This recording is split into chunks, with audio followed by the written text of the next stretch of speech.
Muy buenas noches. El próximo domingo empieza en París la Cumbre Mundial sobre el Cambio Climático con representación de 195 países tras 3 décadas de inacción y fracaso de la Cumbre de Copenhague en 2009.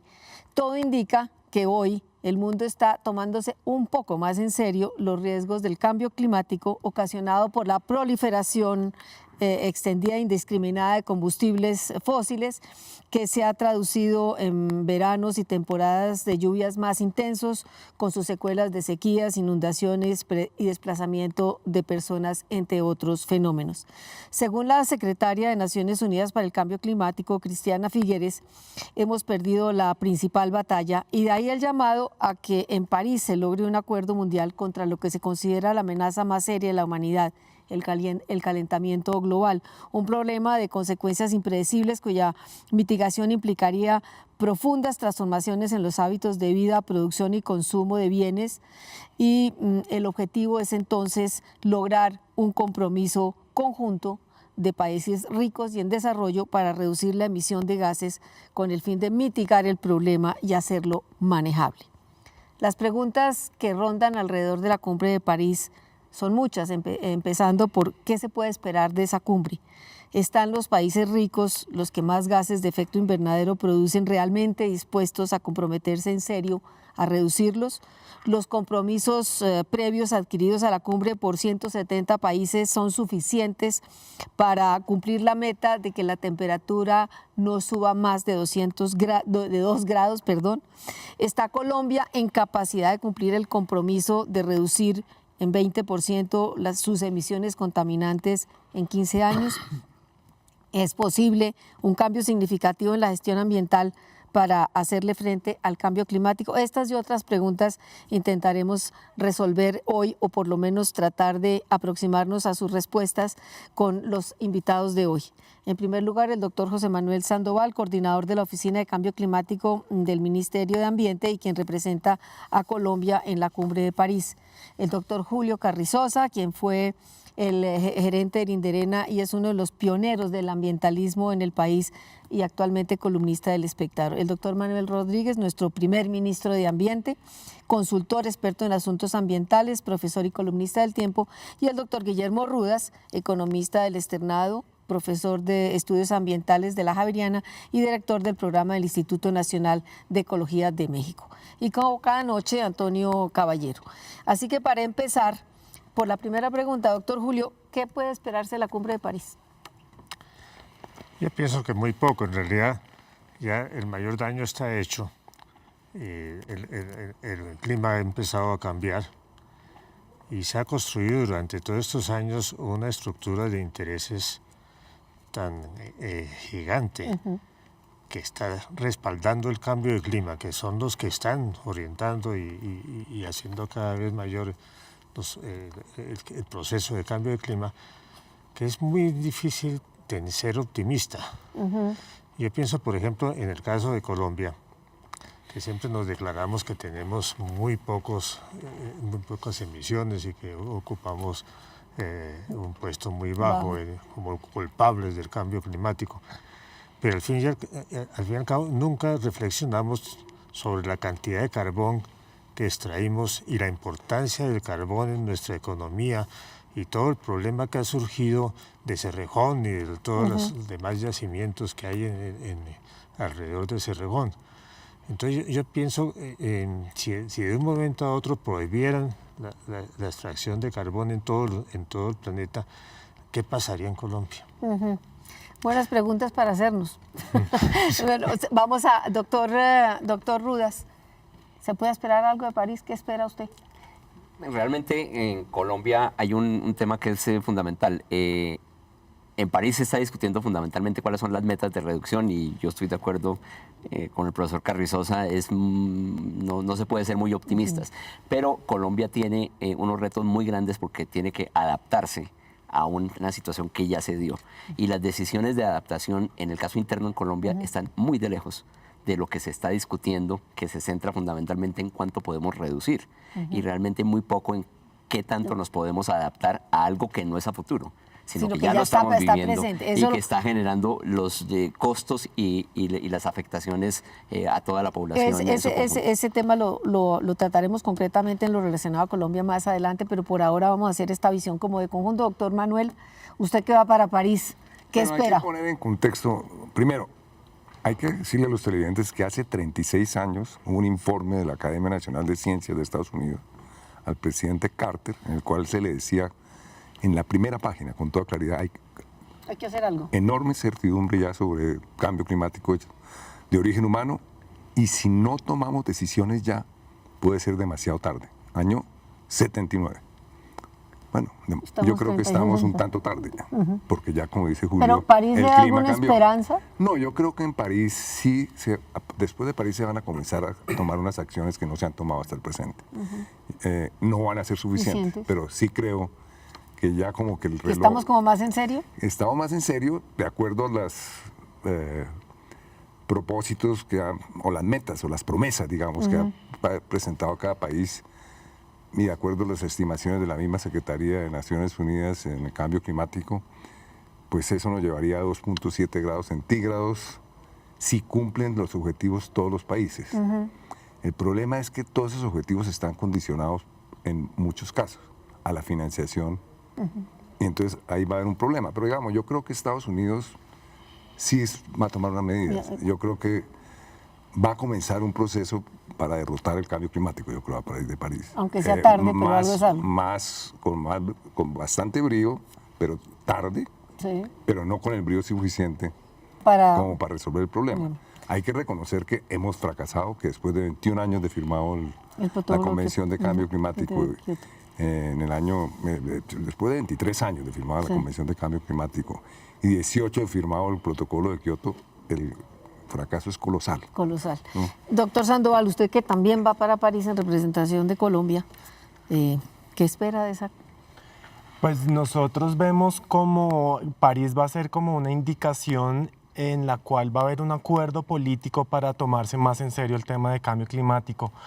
La visión que se tiene es la de que definitivamente el cambio climático ha escalado en la agenda global y en la agenda doméstica de muchos de los países, y este va a ser un paso adelante dentro de todo ese trabajo que se viene adelantando bajo la Convención Marco y el Protocolo de Kioto desde el año 1992.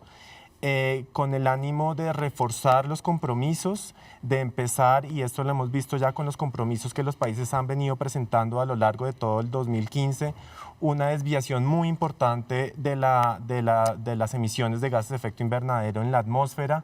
Vemos también una oportunidad para reconocer la importancia de la adaptación. Ese es uno también de los grandes temas que vamos a tener de París, equiparar la importancia que tiene el tema de adaptación al cambio climático y no solamente la mitigación, de la cual pues muchos de los países no somos los grandes responsables.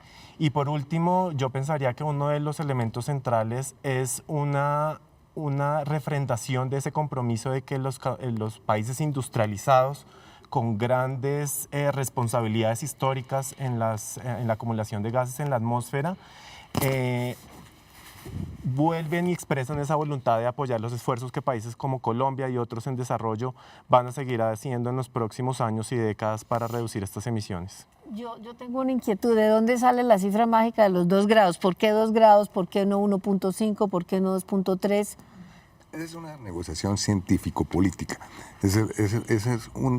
Eso lo estableció un científico hace muchos años, por cuando se están haciendo los modelos de simulación, y él encontró que después de 2 grados centígrados esos modelos de simulación todavía daban que era muy arriesgado ir más allá de 2 grados centígrados. Pero realmente ya sabemos que nos acercamos a 1 grado centígrado y ya los efectos están con nosotros, el clima se desestabilizó. Pero ese de acercarse a 1 grado centígrado, ¿desde cuándo? Bueno, estamos cerca ya del grado centígrado de los niveles preindustriales. De la era preindustrial. Y Exacto. entonces finalmente se acordó, fue un compromiso político que es lo posible en su momento, porque ya no es posible, por ejemplo, no traspasar el 1.5 grados centígrados. ¿Qué pasa si a 1.5 grados centígrados desaparecen estados insulares? ¿Qué pasa si pasamos del 2? ¿Estamos conscientes de que eso es la hecatombe, que podría ser la hecatombe, doctor Julio? Bueno, yo he visto últimamente unas fotografías que muestran que pues, en algunas ciudades costeras, si se pasa de 2 a 4, Pero si pasamos de 2, bueno, o sea, es que es muy difícil calcular que el sí. test y todo esto, los modelos son sumamente complicados y están llenos de problemas. Pero en esta fotografía se muestra, por ejemplo, qué pasa en Shanghái si se pasa de 2 a 4. Si se llega a 2, entonces los muelles de Shanghái desaparecen. Y si se pasa a 4, los 2 primeros o 3 primeros pisos de los edificios de Shanghái son inhabitables. ¿y qué nos pasa a nosotros? Sí, no, pero justamente yo creo que no es lo que nos pase a nosotros, ni que estén desapareciendo estados en el Pacífico, sino que pasa en los países verdaderamente responsables, es decir, en la China con Shanghái, en los Estados Unidos con Nueva York, cuando sean esas ciudades las que están amenazadas y no unas islas del Pacífico. Bueno, en esas ciudades se están tomando ya las medidas para llegar a los 2, 3 grados centígrados, que es lo paradójico de la vimos cosa. las medidas ¿no? que tomaron para defender Nueva Orleans hace unos años. Y, pero ya las medidas que, por ejemplo, los planes de inversiones que hay en Nueva York y en Londres para protegerse de los 2, 3 grados centígrados son enormes. En Holanda están en la discusión de si crean nuevos humedales artificiales para las crecidas de los ríos. Los países muy ricos están la pregunta actuando. Entonces el mundo se va a ir entre los países que tuvieron plata para adaptarse, los ricos que la gente rica que seguramente va a poder adaptarse mucho, Claro. y los que van a sufrir en todo el mundo van a ser los pobres, incluyendo los pobres de Estados Unidos. Pero digamos, ese hecho de que ya haya grandes ciudades de los países más ricos previniendo o anticipando lo que les puede suceder, significaría, doctor Rudas, que hay un mayor compromiso de esos países ricos más contaminantes, un compromiso mayor ahora que llegan a la cumbre. Yo creo que depende muchísimo de la relación que exista entre los grandes conglomerados productivos, los grandes poderes económicos y la toma de decisiones de los gobiernos. En la medida en que cualquiera de las decisiones que se quiera tomar, que efectivamente busque o bien sea mitigar para evitar sobrepasar el límite que se ha establecido, o adaptarse, depende de quién va a pagar esos costos. Y la única posibilidad de que se den situaciones sensatas es que se reconozca que esos costos los tiene que pagar quienes están generando la riqueza. Es decir, no se puede pensar en que sea simplemente un pequeño ajuste a las inversiones del Estado o los impuestos de la población en general, sino tiene que comprometerse realmente la decisión de si se sacrifican o no las expectativas de generación de riqueza de los grandes conglomerados. Uno sigue siempre con la duda de cuál es el poder que puedan tener los grandes conglomerados petroleros en las decisiones, por ejemplo, y mineros en las decisiones de las investigaciones científicas de quienes dicen que el cambio climático no existe, de los negacionistas del cambio climático. Pero, digamos, hacer frente al calentamiento global y a todas las secuelas del cambio climático supone, como lo decíamos, un cambio significativo en los patrones de consumo y de producción de los países ricos que son consumistas y también de los patrones de producción. Pienso totalmente en Colombia y en los países que han puesto muchos huevos en la canasta de la industria extractiva. ¿Cómo cambia? ¿Cree eso? A ver, yo pienso que ¿cómo va eso? Si estudiamos el caso colombiano, ¿cómo nos adaptamos a eso? De acuerdo con lo que sabemos, pues lo que dice el doctor Rudas es muy importante. Yo pienso que ya deberíamos estar diciendo, y probablemente hemos debido decirlo hace muchos años, que los ingresos que nos ha producido el carbón y el petróleo deberían estar dedicados a cómo adaptarnos al cambio climático. Como se dijo hace mucho tiempo se dijo, el desarrollo sostenible de la minería solamente se entiende si los ingresos producidos por la minería se emplean en desarrollar energías que no intervengan en el cambio climático. Entonces, ¿cómo, por ejemplo, cómo es posible que no estemos estudiando qué va a pasar en Cartagena? Me dicen que ya hay un estudio, pero yo no veo que nadie haya dicho que hay que diseñar unos diques en Cartagena. ¿Qué va a pasar en Barranquilla? ¿Qué pasará con los arroyos en Barranquilla si hay cambio climático? ¿Cómo se va a manejar eso? No, yo creo que el tema más delicado de todos es el futuro de la agricultura. Porque, digamos, Colombia debería estar haciendo unas enormes inversiones para adaptar la agricultura al cambio climático. ¿Qué quiere decir adaptar la agricultura? Que la agricultura se inventó en un mundo en el cual hubo una gran estabilidad climática. La agricultura que hoy conocemos, de hace 12.000 años, nació en un mundo de estabilidad climática. Entonces, esa agricultura hay que cambiarla, porque vienen unas... Y la ganadería.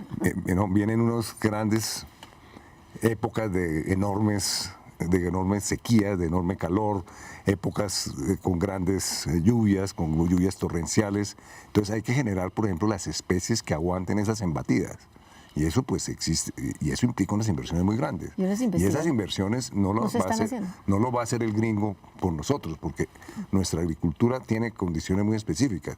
Ya en Colombia comienzan algunos estudios muy interesantes. El CIAT está trabajando en el tema en varios países en América Latina. Están mirando cómo emigrar el café, a qué zonas cuáles van a ser las nuevas regiones cafeteras. ¿Están subiendo, no?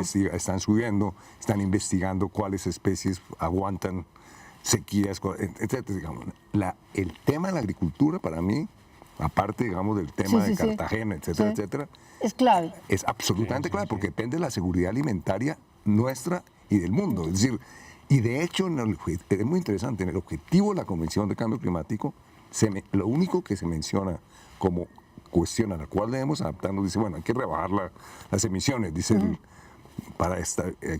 podemos dejar de desestabilizar el clima, pero tenemos que generar hacer una adaptación de la agricultura, desde el mismo objetivo de la Convención, porque es claro que la agricultura, por ejemplo, si a los 4 grados centígrados, con las actuales tecnologías alimentarias, la productividad en todo el mundo bajaría, ¿no? Entonces, Doctor Ruas, ¿quería agregar algo? El tema del cambio climático no es únicamente la temperatura, sino en países como el nuestro, el agua. El manejo del agua cambia fundamentalmente y eso está muy asociado con el tema agrícola, pero también con el tema de todos los asentamientos poblacionales y con el tema incluso de la generación de energías alternativas para el resto del mundo, que para Colombia son las hidráulicas. Creo que les voy a decir... Un tema como el de Bogotá.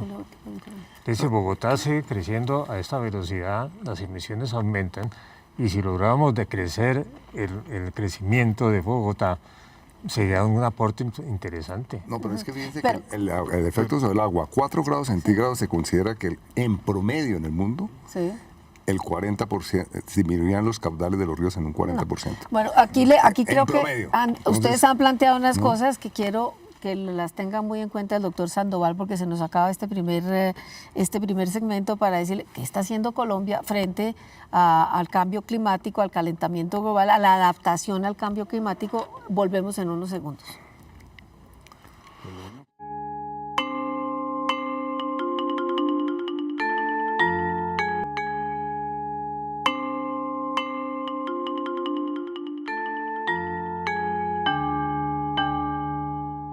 Sandoval, usted quedó en la estacada en el anterior segmento por todos los planteamientos que han hecho. ¿Qué está haciendo Colombia frente a eso? ¿Qué estamos haciendo? El Ministerio de Ambiente sí tiene las garras y la energía y los instrumentos para todo eso, o está avasallado por el... Pues por lo menos la energía sí que la tenemos y venimos trabajando. Pero ¿y las acciones? Trabajamos. Realmente pues era muy importante entender cuáles eran los impactos y cuáles eran las oportunidades que traía el cambio climático para el país.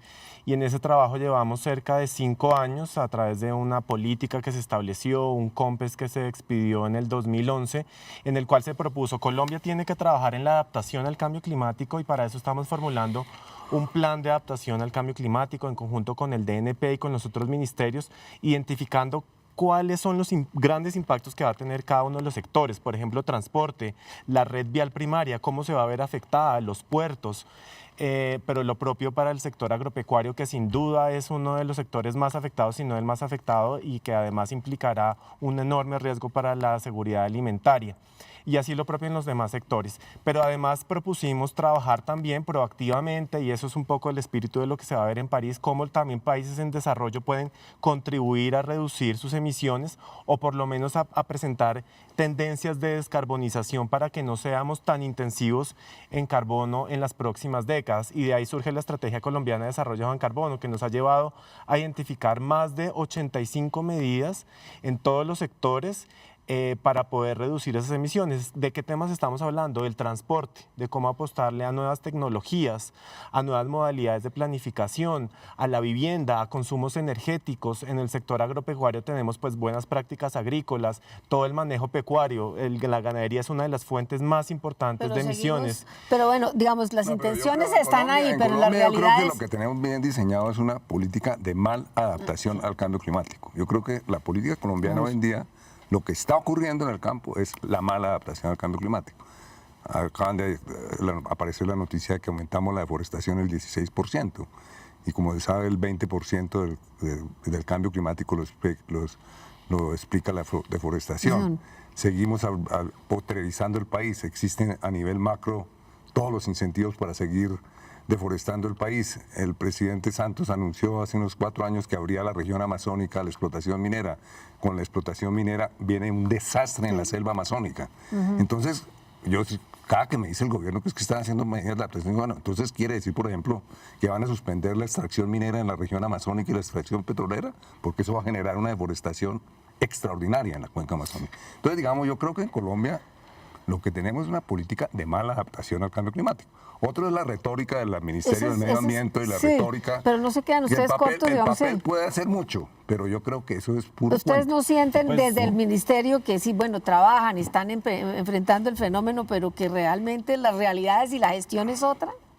Pues nosotros vemos que hay oportunidades, y justamente eso también de eso trata París, de poder lograr acuerdos tanto a nivel nacional como internacional para detener la deforestación. Sin duda la deforestación es la gran área en la cual Colombia podría trabajar, contribuir a nivel internacional a reducir las emisiones y lograr una mejor adaptación.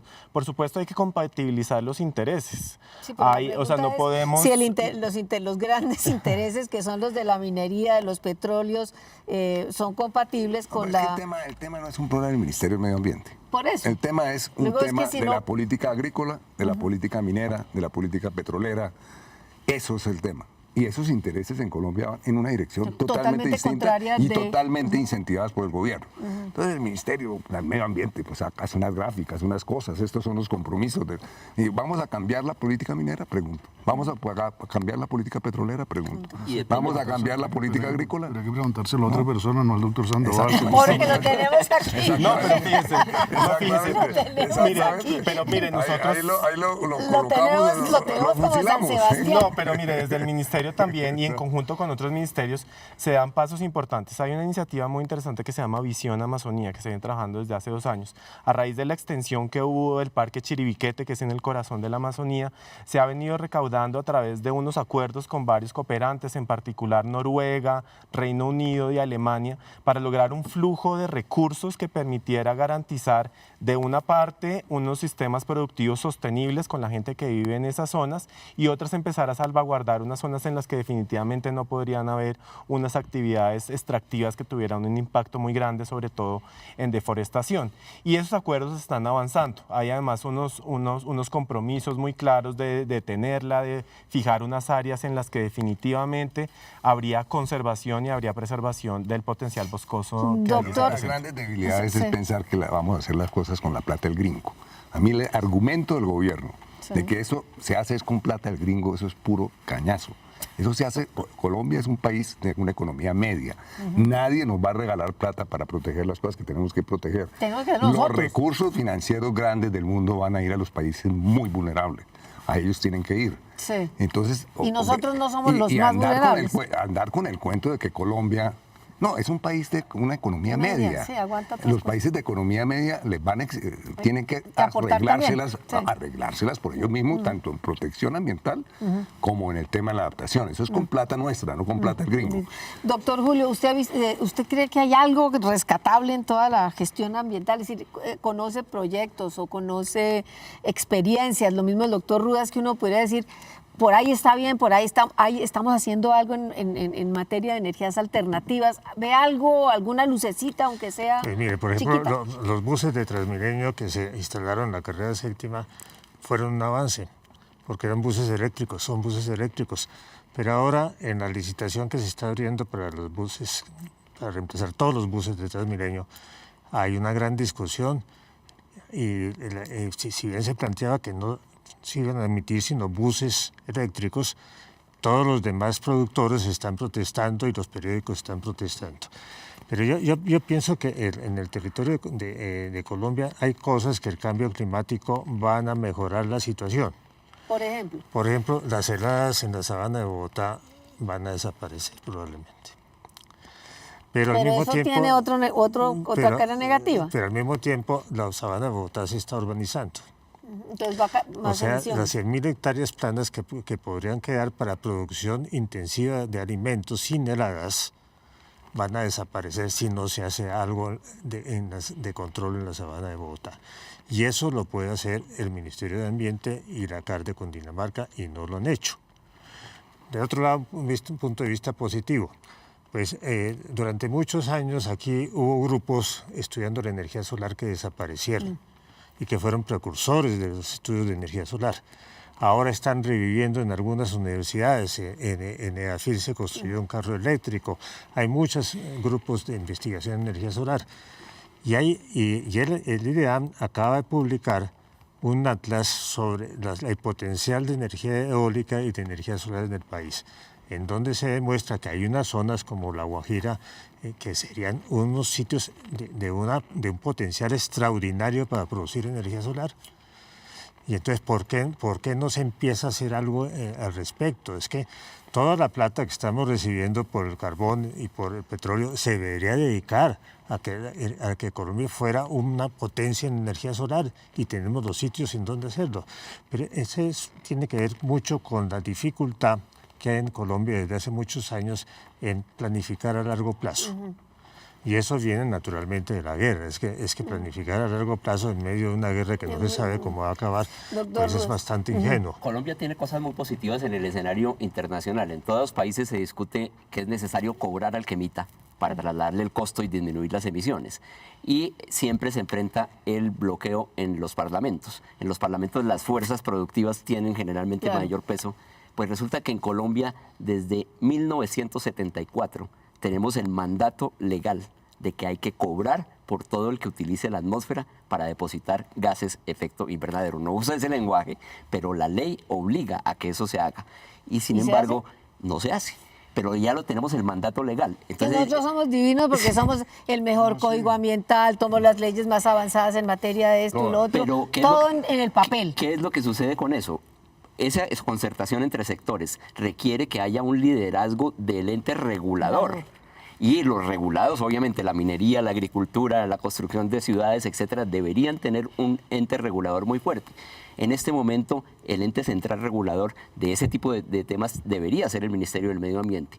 Tiene la tercera parte del presupuesto que tenía hace 15 años. Es decir, hemos venido en un decrecimiento de la capacidad institucional de ese ministerio. No es por voluntad, hay muchísima. Claro.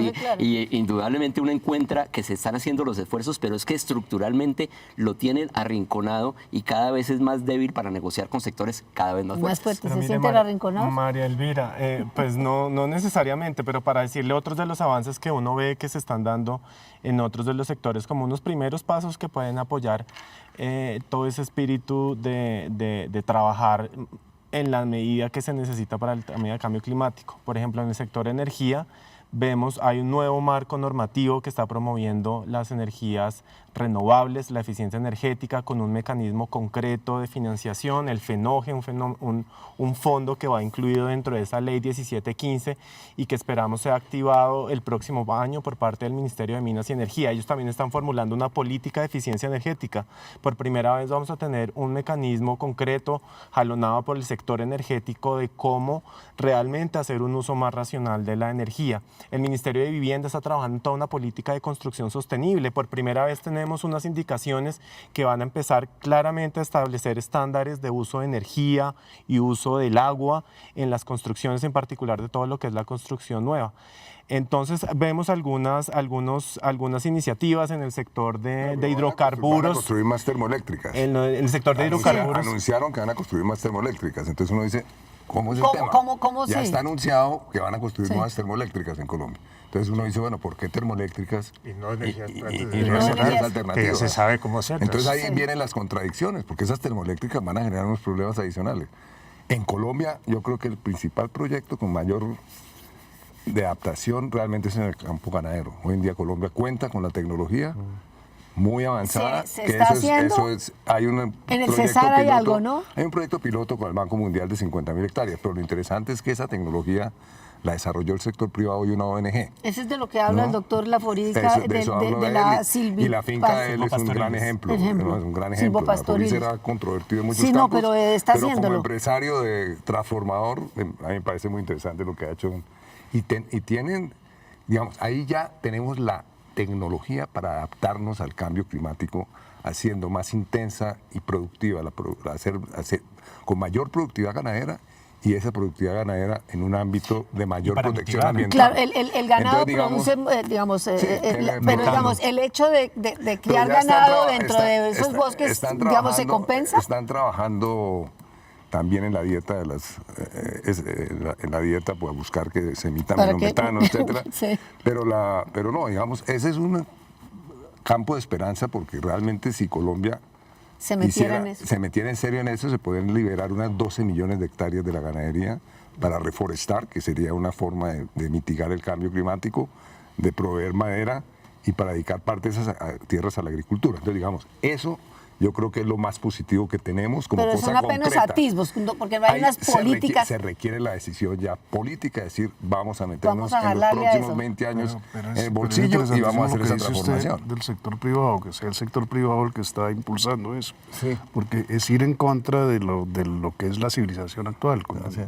¿O no? Así es, no, así es. Es decir, digamos, el sector privado ha estado impulsando esa nueva tecnología que es más amigable con el medio ambiente y que, digamos, y la gente va a seguir comiendo carne por mucho tiempo. Obviamente hay toda una teoría Ya cansa. hoy en día de que, Sí, pero da cáncer comiendo y demasiado que el tiempo hombre todos debería los días. volverse herbívoro, etcétera, etcétera. No, pero también es relativo. Pero de todas maneras, como carne se va a seguir produciendo, Sí. entonces en Por Colombia... producirla más racionalmente, No, digámoslo así. y eso, digamos, es realmente una tecnología muy avanzada Pero y ustedes- reconocida internacionalmente. Sí. Hubo un congreso ganadero en Colombia hace un año sobre ese tema. Dijo Colombia y México y Costa Rica, que son los que tienen la tecnología, Sí. son los países más avanzados del mundo. en Si esto. nos vamos por ese Entonces, lado y se abre espacio para la agricultura, ustedes están señalando que en el escenario del cambio climático, del calentamiento global, no vamos a poder seguir sembrando lo que tradicionalmente se estaba sembrando. ¿Se está haciendo algo en ese sentido? Yo creo que una de las experiencias que debemos aprender es, para cualquier tipo de transformación de esa se requiere obviamente la participación del sector privado, pero un sector público con capacidad Ah. de regular y controlar el uso de ese tipo de recursos, como es el suelo, como es el agua, en estas zonas críticas. ¿Qué pasó en la institucionalidad colombiana? Ya veíamos a nivel central, ha sido un desastre de asignación financiera. Si hubiéramos dependido exclusivamente de eso, en este momento no se estaría haciendo ninguna inversión en temas ambientales. Pero tenemos dos sectores públicos que hay que ponerles mucho cuidado. Las corporaciones autónomas regionales eran el colchón de reserva de asignación de recursos porque los tenían asignados automáticamente muy importantes recursos. Y empezó a generar una serie de efectos positivos de regulación. Pero en los últimos años, ¿qué es lo que hemos visto? La Contraloría General de la República acaba de sacar un informe en donde hay entre el 70 y el 80% de los recursos de las corporaciones más fuertes que no se ejecutan. Hicimos una revisión. Aparte de la politización, ¿no?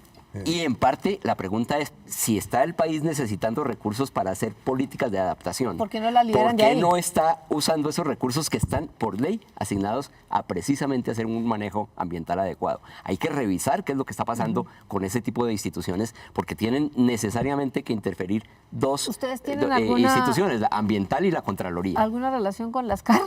¿O No, son nuevas sueltas? Absolutamente. Son nuevas sueltas, es que No, eso es lo que- absolutamente, y las corporaciones son sin duda el primer aliado, pero el tema de cambio climático va mucho más allá de la institucionalidad ambiental, María Elvira. O sea, esto se trata de que el sector energético haga su tarea, de que el sector de residuos, donde también se generan, pues haya unas prácticas. Es decir, acá se necesita mucho más que la autoridad ambiental, acá se requiere la voluntad de los mandatarios locales, se necesita la voluntad de los otros ministerios para sacar adelante toda esta agenda y sobre todo esa nueva fase en la que vamos a entrar a partir de los nuevos compromisos que va a asumir el país, así como el resto de países en la COP de Y París. estamos en Pero capacidad la de cumplir autoridad ese ambiental compromiso. es famélica. La autoridad Es famélica, ambiental está colombiana diciendo. es famélica.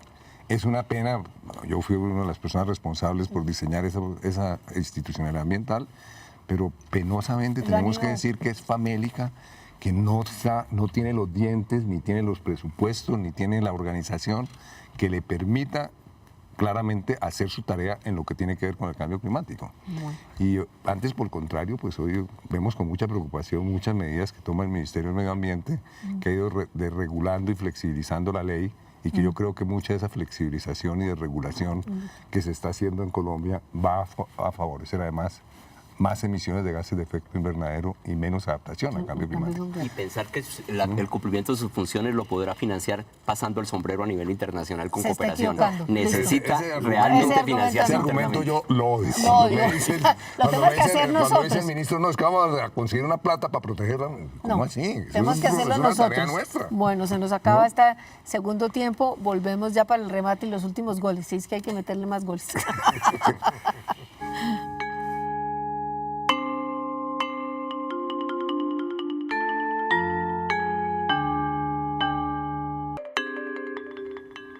Les propongo que salgamos de la parroquia y nos vayamos otra vez para París, que fue el tema que nos convocó. La única seguridad de que lo que se logre en París se haga realidad es que sea vinculante, que haya mecanismos, que se establezcan mecanismos de control, de seguimiento y sanciones. ¿Ustedes creen que eso es posible y que lo van a aceptar las grandes potencias, doctor Julio? No, yo creo que a no ser que los países, por ejemplo, los países tropicales, es curioso que dentro de todo el debate, el efecto del cambio climático en los países tropicales no ha quedado muy claro, ni nunca ha habido como una reunión de los países tropicales que hagan valer la importancia del cambio climático en esos países. Es que aquí es donde va a ser mucho más difícil evaluar qué va a pasar. Por ejemplo, un territorio tan complejo como el de Colombia, con dos océanos de un lado y del otro, con esa cantidad de ríos tan caudalosos, con las tres cordilleras que tanto nos enorgullecían, ¿no? Todo eso, el enfrentamiento de los vientos alisios del norte con los del sur, todo eso implica que para saber qué va a pasar aquí, vamos a necesitar, ahí sí, un apoyo muy grande a nivel científico y tecnológico de todo el planeta. Y con las estructuras científicas y tecnológicas que tenemos, ni siquiera podemos saber qué va a pasar en Cartagena. Entonces, eso es lo que nos está planteando esta situación, es que no hemos podido constituir una sociedad suficientemente compleja para saber qué nos va a pasar a nosotros mismos. Estamos al Pero vaivén. volviendo a A ver, París, sí. digamos, en París, ¿qué es lo que se va a negociar? Ya están los propósitos o promesas voluntarias. Lo que realmente se va a negociar son dos cosas, digamos, como centrales. Hay N cosas que se van a negociar en París, pero digamos las más cruciales. Es el sistema de verificación y seguimiento. Eso. Entonces, en la medida en que hay un sistema de verificación y seguimiento fuerte, incluso puede no necesitarse una cuestión vinculante, porque si es muy transparente internacionalmente el cumplimiento de los objetivos de los países, entonces eso ya de por sí tiene una importancia enorme. Entonces, ahí es. Y el otro tema es el de la financiación, porque, por ejemplo, la India, que va a ser un gran emisor, porque por razones obvias, se está desarrollando la India.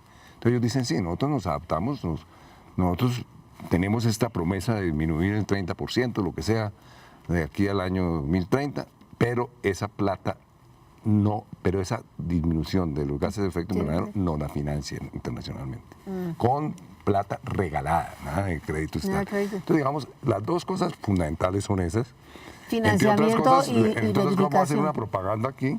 Sí. Este libro, Cambio Climático, Yo lo se que lo iba a está en hacer al juego. final, pero usted se me adelantó. No, que es que Cambio Climático, lo que está en juego, que La hemos escrito el publicación Foro de- Nacional Ambiental, WWF, la Universidad de los Andes. Eso vale la pena. Y este es un librito Para que hago dummies. propaganda para dummies y para todo el mundo. Para entender. Para entender qué está en juego en París y qué está en juego con el cambio climático. Hago propaganda porque es gratis, entonces pueden bajarlo de la página web, de mi página web, Manuel Rodríguez Sí. Becerra, o de la De la WWF de o del los Foro Andes. Nacional Ambiental. Es gratis y por eso. Pero hay para los televidentes muchas de las preguntas que nos estamos haciendo. Son muchas, es que el problema del cambio climático es muy complejo. Pero de todas maneras, yo sí creo que en París se va a dar un paso adelante, no el paso que todos Necesario. quisiéramos, pero no va a ser el colapso que se tuvo en Copenhague. Sí. ¿no? El tema de información es determinante, especialmente para un tema de competitividad internacional. Si no hay suficiente información, se empieza a argumentar en cada uno de los países que no podemos hacer medidas que lleguen a afectar a ciertos sectores porque perdemos competitividad internacional. Ese tipo de problemas solo se puede resolver, primero, con cierta regulación y verificación de lo que se está haciendo en cada país y en cada sector productivo a nivel internacional, y poder dejar perfectamente claro cuándo se está cobrando realmente lo que se debe cobrar para poder hacer las transferencias de recursos a donde se necesitan y para poder desestimular aquellas tecnologías que van en contra de los objetivos, de cambio climático. Pero volviendo a su pregunta, María Elvira, definitivamente eso es uno de los grandes temas que está en juego. Hay muchos países en la negociación que realmente están buscando un acuerdo débil, un acuerdo sin dientes, un acuerdo sin mecanismos para hacer el monitoreo y la verificación que se necesitaría. Y en eso nosotros hemos tratado de conducir hacia que realmente tengamos el acuerdo que se necesita. Por supuesto que nunca vamos a tener un acuerdo en el que se sancione económicamente. Si no lo hacen por los grandes problemas del mundo, imagínense si los van a hacer por estos. Pero la OMS sí lo hacen.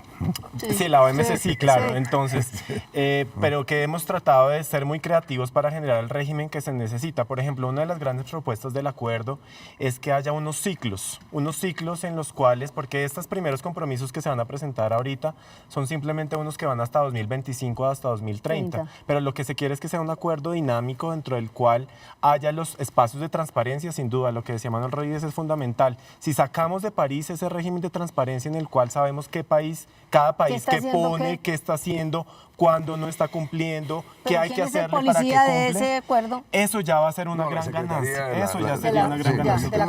Sí, allá hay toda una El problema es que todos los países van a querer seguir el ejemplo de la India. Es decir, sí, yo me comprometo, pero que me lo paguen. Eso mismo va a hacer el Brasil, eso mismo va a hacer Colombia. Y naturalmente Colombia dice, reducimos hasta el 20%. Pero el 20 al 30 no lo pagan también Colombia. Por eso van a hacer todos los países. Y eso van a aceptarlo los países ricos que tendrían que hacer. En principio lo han aceptado. El problema es que no se sabe. Pero el problema es que los recursos financieros no aparecen, ¿no? Entonces, claro, ahí está el nudo gordiano de todo el tema. Es que sin duda, de plata. Que es el tema de la plata. Pero yo estoy de acuerdo contigo. El punto es que si no hay plata, no va a haber. Esa es la parte negativa. Ahora, lo que tenemos que reconocer en esta mesa es que esta negociación depende fundamentalmente de Estados Unidos y la China. ¿Y los 5 o 6 grandes países emisores importantes, como son la India, como es Brasil, como es Indonesia, etcétera. Los otros países son muy insignificantes en la negociación. Bueno, pero la Unión Finalmente Europea va como Unión Europea. Va como Unión Europea, pero la negociación fundamental, como ha dicho un gran politólogo, Giddens, es una negociación de dos cosas. Uno, de arreglar el tema del clima, y dos, de quién se queda con el negocio de la energía. Y esa negociación es entre los grandes. Obviamente la Unión Europea está ahí, obviamente Estados Unidos, obviamente la China, y otros 2 o 3, y punto. Los otros países tienen que estar ahí, defendiendo sus intereses. Pero esa negociación... Pero finalmente, entonces claro, ahí uno dice que con qué llegará Obama. Claro, ¿no? esa es la gran pregunta. ¿no? Y la pregunta también es, ¿se necesita hacer un tránsito de las energías basadas en combustibles fósiles a energías limpias o totalmente limpias? ¿Y quién se queda con el negocio? Por eso, la pregunta es, ¿y eso lo van a quién se podría quedar con ese negocio? ¿Dónde hay esas potencialidades? La China quiere quedarse con el negocio de Estados Unidos también, quieren mantener su posición de ser los grandes productores de energía en el mundo. Claro, y eso pero están en capacidad de hacer el tránsito de las energías. Mientras no se le cobre la energía que genera los gases de efecto invernadero, el costo de adaptarse al cambio climático va a ser imposible, porque eso por buena voluntad... ¿Y quién cobra? ¿Cómo se cobra? A través de poner los impuestos a las emisiones. Si se pone un impuesto a las emisiones, la gasolina se dispara. Obviamente aquí en Colombia va a saltar todo el mundo que no se ve, pero se necesita que a nivel mundial suceda eso, para que las energías alternativas tengan competitividad con un petróleo muchísimo más caro, un carbón muchísimo más caro. Incluso con un impuesto relativamente bajo, está demostrado que si pusieron un impuesto universal al consumo de carbón y petróleo. Y eso genera recursos para eso adaptación. generaría los recursos que o para desarrollar energías limpias. Por los cuales está preguntando Antonio. Los estudios que han hecho los grandes economistas es si se le pone una tasa de impuesto global, se podría tener los 100.000 millones de dólares que se necesitan al año para transferirle a los países que tienen esa plata. ¿no? Entonces hay ahí también una luz de esperanza, porque es obviamente un acuerdo global que diga, bueno, no vamos a darle a ponerle un impuesto a Digamos, este tema, ¿no? se nos acaba el tiempo y podríamos seguir discutiendo y seguir en Colombia horas y horas, pero digamos que el ambiente es de un optimismo relativo frente a París. Sí, sí. Yo diría que yo no diría tanto. No es tanto, usted es el más pesimista de todos, Yo ¿no? pensaría que los países pobres deberían estar trabajando ya para adaptarse Pero no lo estamos a lo peor. Bueno. Desgraciadamente se nos acaba el tema, como les había dicho, el tiempo. Los espero, a ustedes les agradezco haber estado en el programa, espero volverlos a tener nuevamente y a ustedes hasta el próximo martes a la misma hora. Buenas noches.